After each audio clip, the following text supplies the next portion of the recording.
Krishna Krishna Krishna Krishna Krishna Krishna Krishna Hare Krishna Krishna Krishna Krishna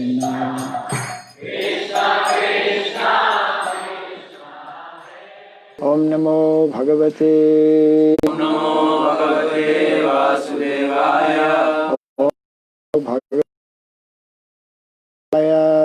Namo Bhagavate Vasudevaya Om Namo Bhagavate Gurum Dinataranam Yat Kripat Maham Bande Sri Gurum Dinataranam. Hare Krishna. Welcome to our Sunday Bhagavatam class, which is not exactly a Bhagavatam class, but it is a reading from this book entitled Speaking about Varnasrama. Actually, we've been trying to encourage every temple, every devotee, at least once a week, hear these instructions given from Dharma. And we should keep in mind a very important statement given by Srila Prabhupada to the effect that 50% of his mission remains means many things to many people, and unless one reads on a regular basis or hears either these are a compilation actually of both purports but conversation matter specific to Varnasrama Dharma. So unless one hears this on a regular basis, one will not be able to understand. Obviously, any 50% or 50% of anything is like a big chunk, you know. Especially 50% those who are in any kind of leadership position in terms of parents, and then temple presidents, and systematically reading in the section entitled Petroleum versus Ox Power. This is a conversation that took place in Rome, in Italy, on the 27th of May, 1912. And we find references on the topic of Varnasrama even before Srila Prabhupada went to the West. It goes back to the days when Srila Prabhupada various articles in his Back to Godhead magazine. Very important references, still very less many people, to the majority of people. The small, is it? Yeah, Srila Prabhupada was quite open. We could say that he covered many different topics. One of the topics he covered, which we, of course, not that we become obsessed about it, but he spoke about an eventual war that might take place, and the kind of condition as we are in modern day society, when the vast majority of leaders in different countries are not following, not even knowing about Vedic culture, and there's all kinds of animosity which is being built up between individuals and between nations, actually. So this is one, and most of us, we never really think about this very much, but Srila Prabhupada made this point on many occasions, that modern day way of life, which is, you know, industrialized, very materialistic way of life, will soon come to an end, because it is unsustainable. And that is one of the main reasons why Srila Prabhupada spoke about self-sufficient communities. So here the one devotee is asking, when will this happen? Prabhupada is telling it will happen actually in the near future. Then another devotee is asking, and after the war, what will be the result? That's also a good question. Who's going to be around? What are we going to do? What's going to be the situation? Then Prabhupada is, now war also is like, we're practically, there's different kinds of wars. There's a virus war right now. They call it the hidden enemy. Can't really see. It's probably all around us. We don't know. So Prabhupada is telling, after the war, they will come to their senses. It takes a good, sometimes you have to get really sick to get some realizations about I'm not the body, or I'm not going to be here all the time. So life is full of unexpected happenings, and meant to actually wake us up to become conscious about, hey, what's going on.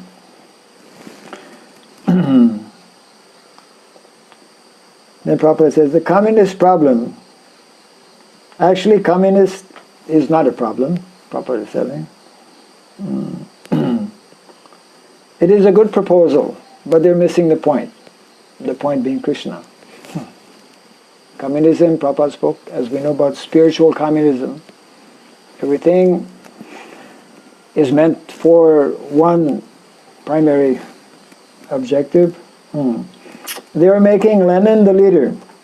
If they make Krishna the leader, then the communistic idea will be very fruitful. Yeah. They are picking up a rascal leader, but if they pick up the nice leader, God, the supreme dictator, yeah, dictatorship is generally considered as very bad, because if you go against the established system, your head might be cut off, or you'll be punished. Maybe your head might not be cut off, but in some cases, yes.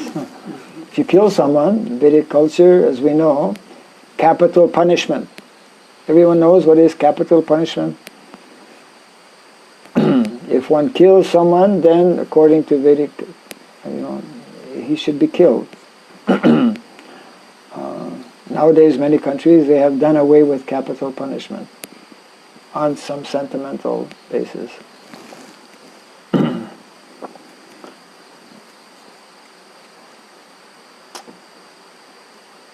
They are catching up a dictator, but they do not know that he is rascal number one.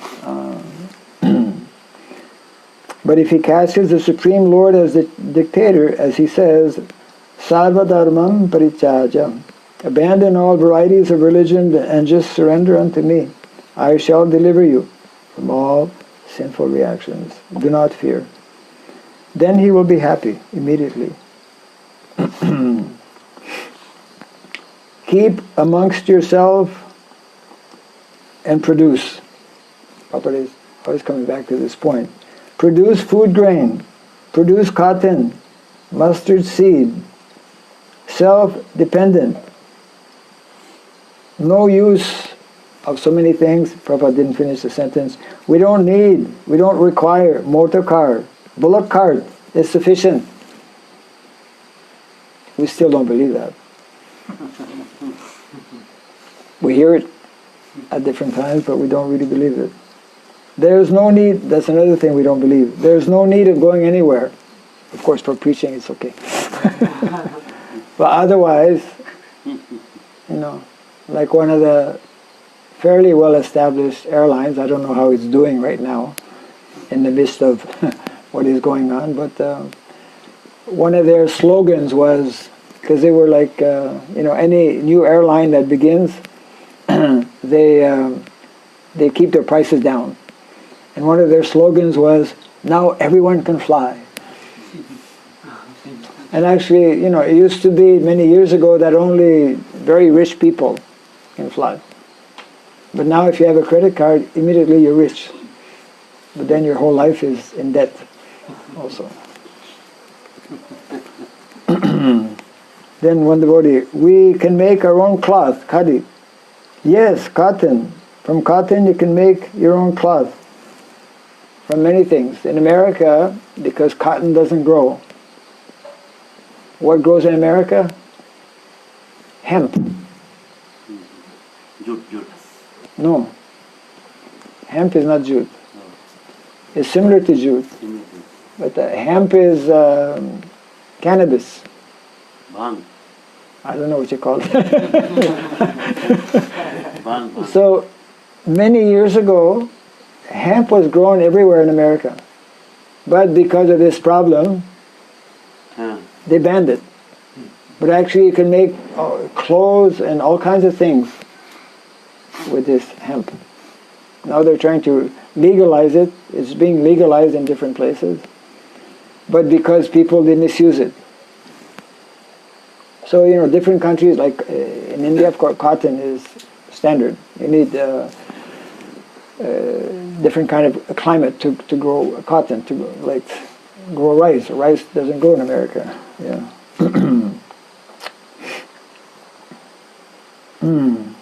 Then another devotee says, my wife knows how to spin cloth.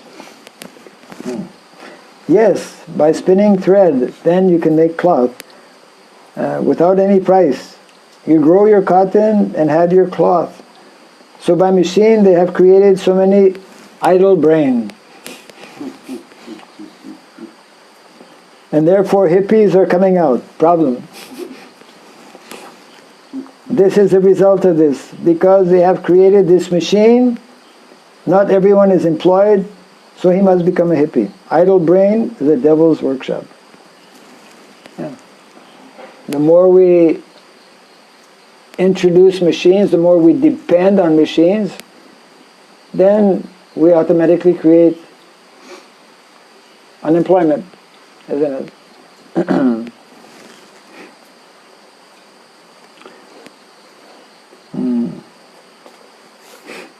So I'm just choosing a few places where Prabhupada elaborates a little bit.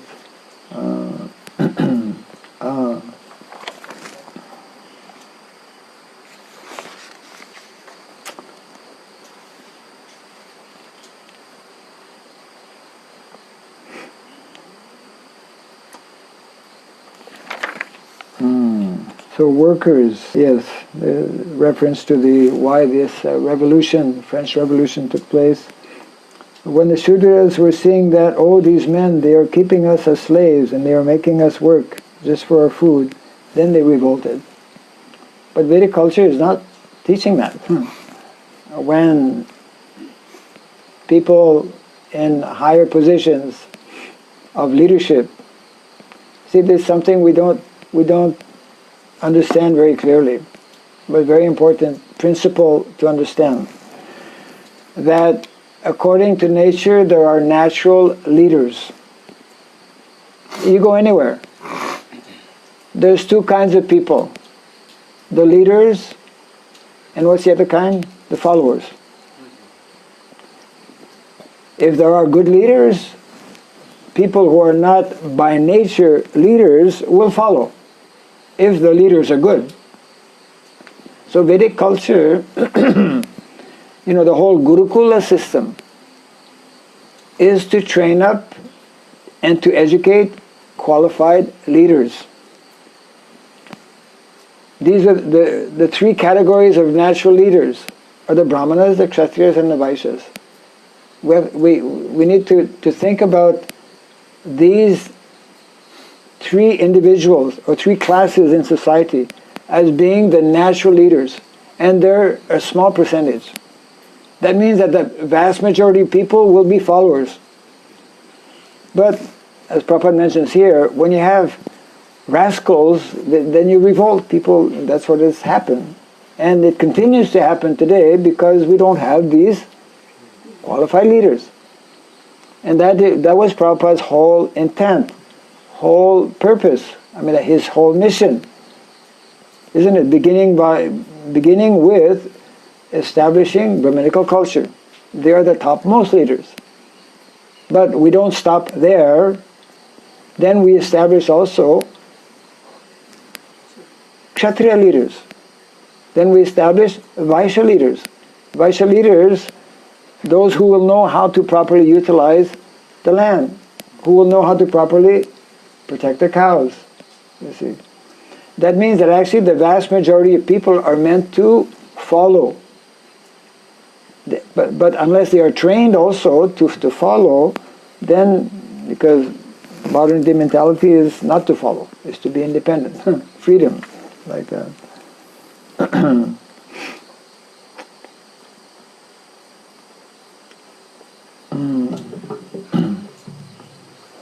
Then Prabhupada is telling the Dai Nippon directors. Prabhupada, he had gone to Tokyo for printing his Krishna book, and they were very impressed actually with Srila Prabhupada. Of course, they understood him. They saw him naturally as an elderly person, and by nature, people in Japan, because they have very ancient culture, like China, they have very ancient culture. Part of that culture is to give respect to elders.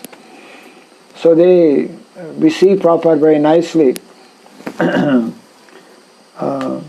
So Prabhupada is making the point. And the Dai Nippon directors, they live very poorly, actually, very simply. But still, they do not like to give up the service because they are assured of their family, protection, medicine, food, education. So in other words, that is part of their culture. They're not after, that is one of the main diseases in modern day society. We think we will be happy by the more we accumulate, the more we have. You know, it's just like in the Gulf country. If you've ever gone there, Dubai, for example, there are two things that everyone is meditating on. Can you guess? Besides women and whatnot, they're always meditating on getting the latest cell phone, the latest cell phone and the latest car, because they have lots of money, you know. And of course, even if people don't have money, those who make cell phones and those who make cars, they make in such a way that, you know, they give all kinds of propaganda so that people, like so Prabhupada is making the point here that if one is assured of being protected, of being provided with food, with shelter, and the necessities of life, then they'll be satisfied. But the propaganda is different in modern day.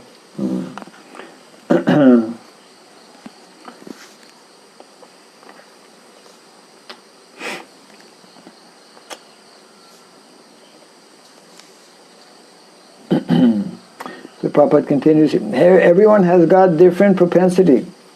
And I have seen in Moscow, you cannot get foodstuff to your selection. Prabhupada had a hard time getting even rice, I think. Practically no variety of vegetable. If I go to the market, I can purchase to my taste, to my selection. But if I have got to purchase from the government store, whatever nonsense thing they're supplying, I will have to accept it because I have to eat something. So that's why the Vedic culture, one produces all of one's necessities, basically. The four basic necessities of food, clothing, Prabhupada mentioned, shelter, that will be experimenting very soon in Golokadham, how to make shelters, how to make buildings. Our two experts from Uttarakhand now have their certificate. They have a four-day course certificate. But they learned many things actually, although the application is what we have to see now. we are close to starting that second phase. The first phase was just to find out where we are. It took us 5 days, right? Where are we? What's the land like? We had to measure. Only yesterday we made a big discovery. Isn't it? After 4 or 5 days, we uncovered the Rajmarg. They were so happy, right? Going around, walking, measuring this and that. Because we had, anyways, every land is different. That's why they say that you have to spend 1 year on your land before you do anything. I mean, anything major. Not that you don't do anything, but anything major. So actually to establish a Rajmarg, I think our devotees yesterday could understand that this is one of the most important things. If you have a new land, new place, if you want to make a village, right? Or establish a community on whatever amount of land you have to have a plan. And part of that plan is having a Rajmarg.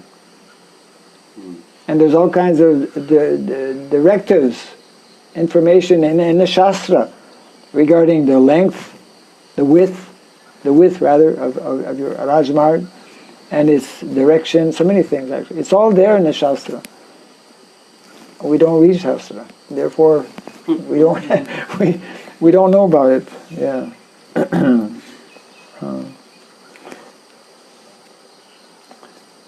Then another devotee, so in our community, when we grow things or we have need of someone's service, how are these services distributed equally? Let's say we grow cauliflower, we grow peas, we grow wheat. Is it that each family must be responsible and take only what he needs? How is it distributed? It's a good question for... Then Prabhupada is saying, no.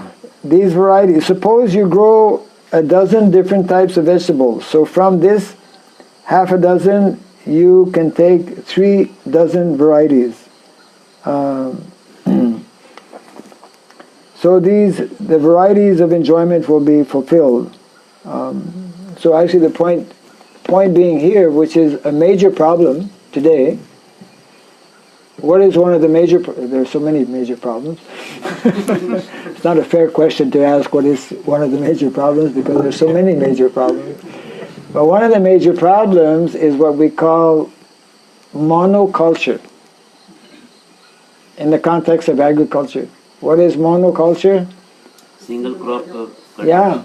Prabhupada always pointed that out when he went to Mauritius and other places. They're just growing Rubber. sugarcane or rubber or tea or coffee. So by nature, Krishna has created Variety. unlimited variety. And we're so intelligent in modern day society, we've destroyed all of those varieties, practically speaking. And we find ourselves with, so when we do monoculture, then these crops more easily become destroyed. One of the, we could say, built-in protections of variety of, let's say, in a garden, the more variety you have, the more protection there is. And the more chances okay, some crop may be destroyed, but you'll end up with something. Otherwise, if you have only one thing and that's destroyed, you have nothing. Yeah. So better to have something than nothing. So it means that actually, and this because we are godless. Modern day society, practically godless. That means we don't hear, we don't read, we don't believe what is in the Shastra.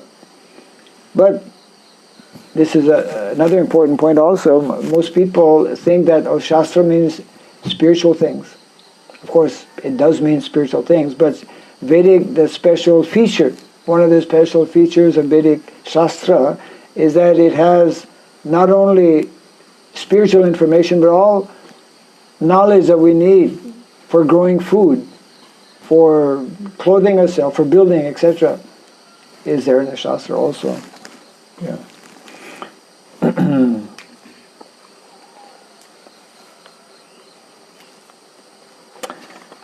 So, but my question, so devotees coming back,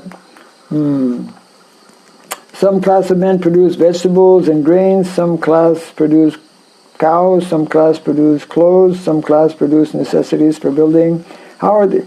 So devotees were actually very confused when these discussions were going on, because most of the devotees come from city. And so when Prabhupada started to talk about, self-sufficient communities and living off the land, producing your food, they couldn't really understand.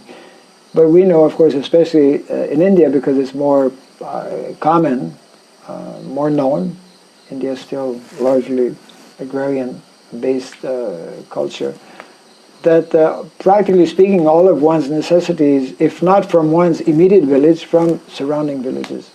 Walking distance, all of one's needs and necessities is within walking distance when we do things properly. And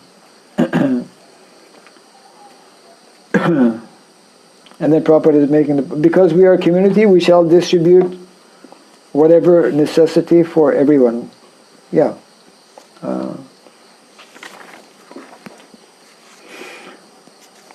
So just the last section here.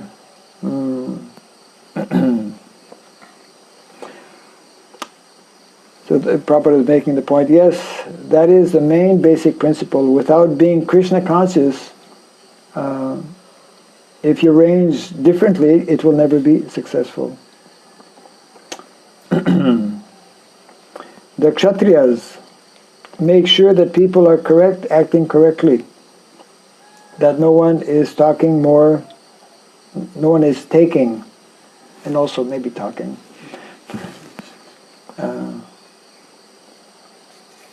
So then Prabhupada is continuing here. If you make him Krishna conscious, people Krishna conscious, if he attends a Krishna conscious program, like the morning Bhagavatam class, etc., naturally he will do. And he quotes Dhruva Maharaj, "My dear Lord, I am very satisfied simply to serve your lotus feet. I do not want any material benefits." That is the progress of Krishna consciousness. He will be satisfied in any condition of life. That is progress of Krishna consciousness. He doesn't require anything artificially. His main necessity is how to become Krishna conscious. So if his attention is diverted in that way, these things will be not important. So in other words, when this basic understanding is not there, when our goal of life is not to become God conscious, in other words, when we are just simply, as is the situation in the world today, on the bodily platform, then obviously no one is happy. Who can be happy? Even in the best of conditions, this body is going to get old and die. So even in the best of conditions, it's not a good situation. So therefore, this is very important for us to understand that the basic, we could say, the foundational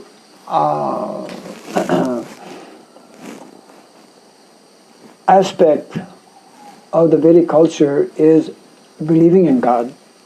God consciousness. Dharma, actually, Prabhupada explains, we've heard it many times, the difference between a human being and a non-human being, or the difference between a human being and an animal, is that animals are not God conscious, cannot be God conscious, isn't it?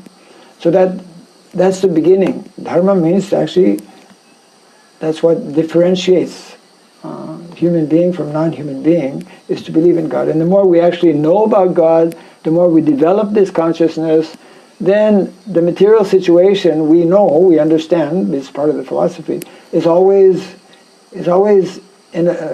fluctuating, isn't it? It's like this morning, all of a sudden, maybe the kirtan was too heavy yesterday. The rain has come.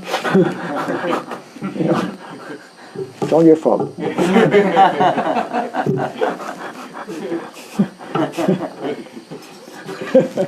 We haven't had rain for a week actually, but our plants were needing some rain, so I guess.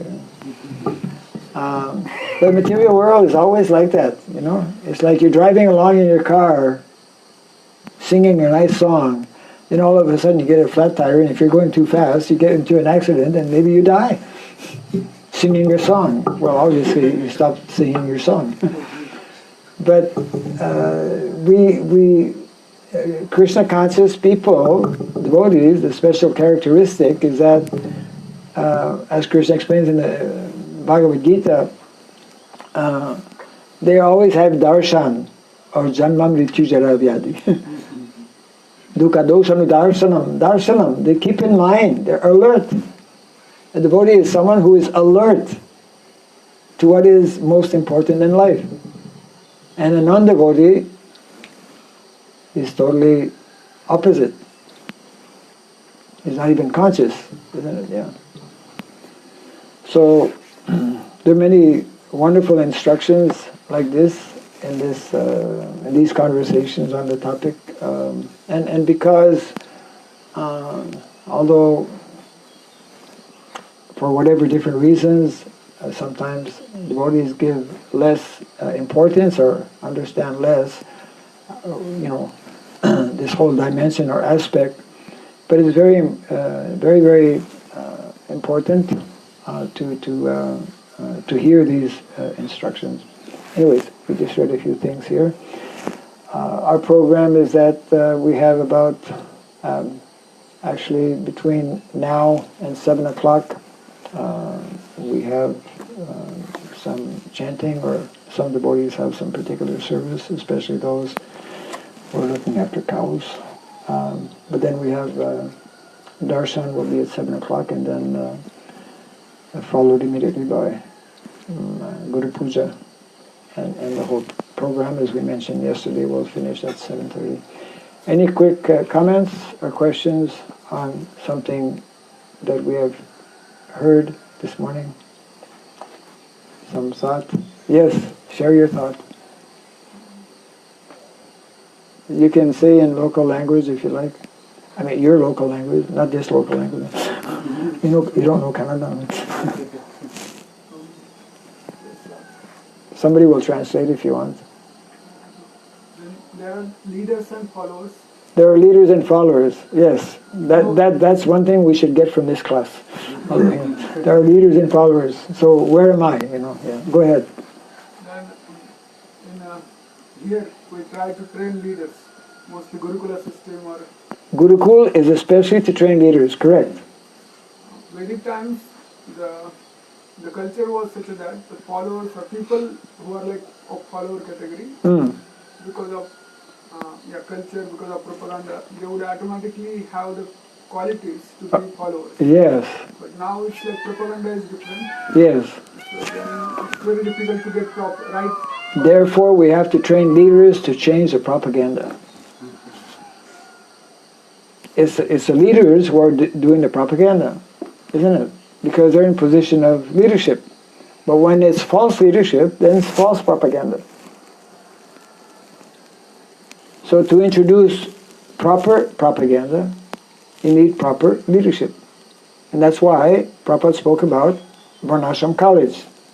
That's why Prabhupada emphasized Gurukula.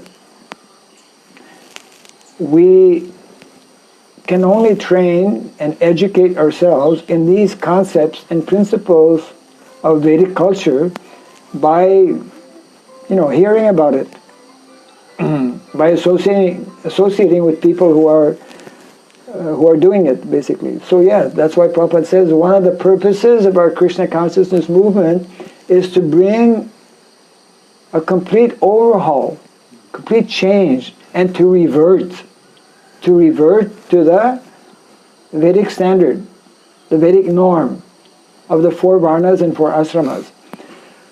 Who's going to train people in the Varnas? As Brahmanas.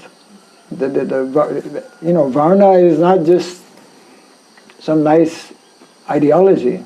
Varna is something very practical that one needs to know actually, according to Srila Bhaktivinoda Thakur, before, and we all missed the boat here, before you reach the age of 15, you're supposed to know your Varna. Raise your hands, those who knew before the age of 15, or even now. Isn't it? Devotees come up sometimes, Maharaj, what's my Varna? It's like, who am I?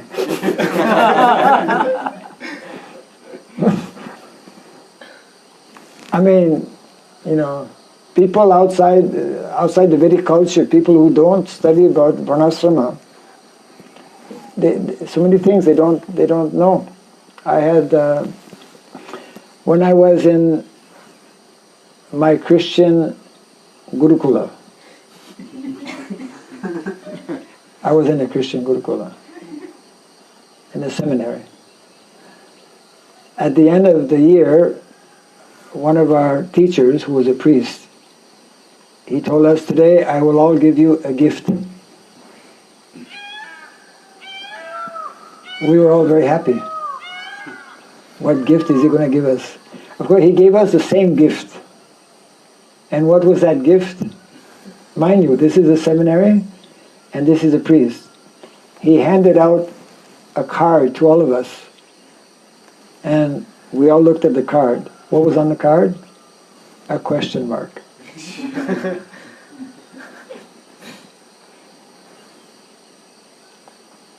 I don't think he read the Vedanta Sutra, Atato Brahma Jigyasa.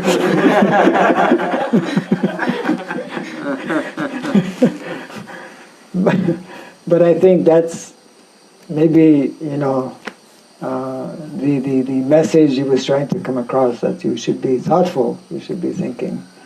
But Vedic culture not only is having questions, or not only is inducing us to be inquisitive, but also has answers, has very clear answers in all domains of life. And these things are taught in Gurukul.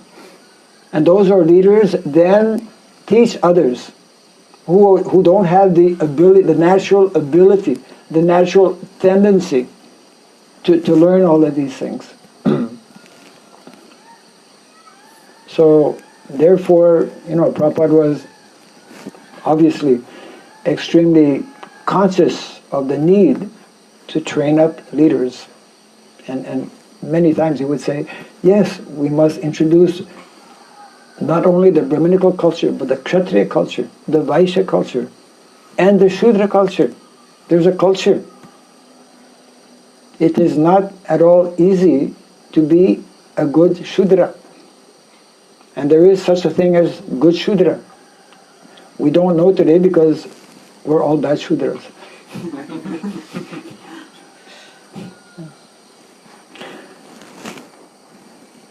Is that okay? Yeah.